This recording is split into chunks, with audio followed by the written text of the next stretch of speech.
All right. Texas versus Johnson, a Supreme Court case held in 1989. Uh, Petitioner being Texas, uh, defendant or respondent, I guess you could call him, would be Johnson, Gregory Johnson. And basically, what this is about was it all started off with Gregory Johnson taking part in a revolutionary communist youth protest, and it was just a political demonstration in the 1984 Republican National Convention in Dallas. And basically,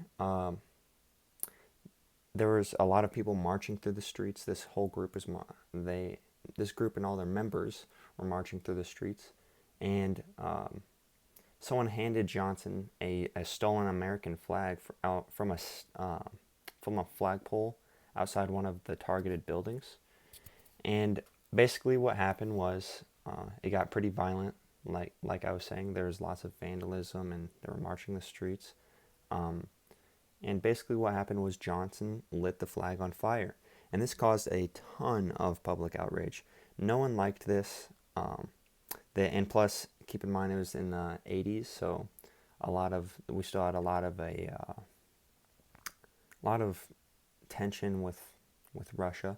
So so communists weren't very liked. So especially them burning a flag, the public was very outraged, and Texas basically arrested him and sentenced him to 1 year in jail, and he was fined $2,000. And basically, uh, Johnson then did not agree with that. He took it to um, a Texas Court of Criminal Appeals. So basically, uh, that he took it there, and his argument was that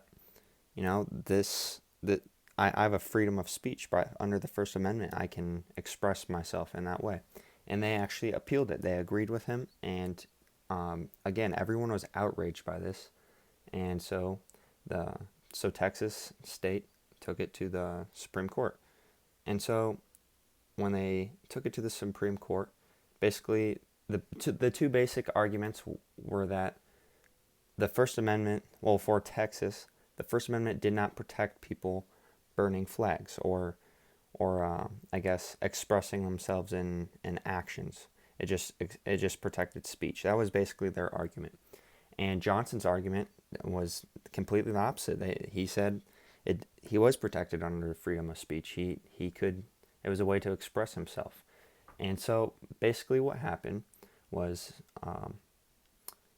they the Supreme Court had to interpret what freedom of speech was. And again, the Supreme Court has a loose or broad interpretation, or they have a literal interpretation. And the Supreme Court voted, and it was a very close vote, and it was extremely controversial, and it was a 4-5 vote, and it was leaning in Johnson's favor. They interpreted that they interpreted it in a very loose slash broad way.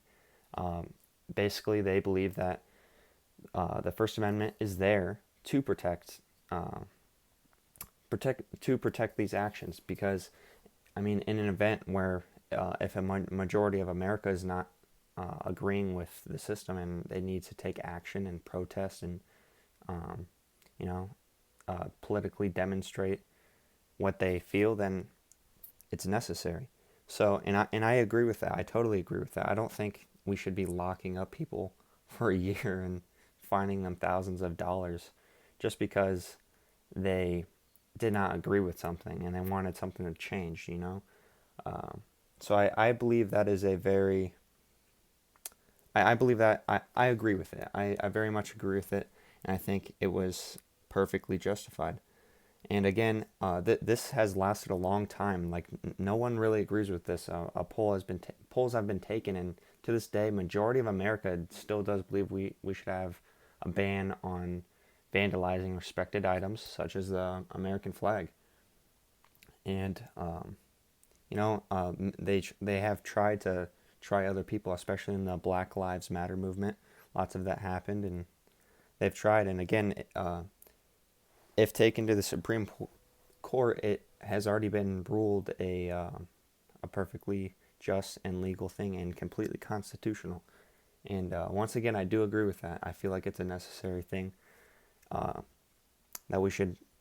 It's a necessary right. I feel that we should have.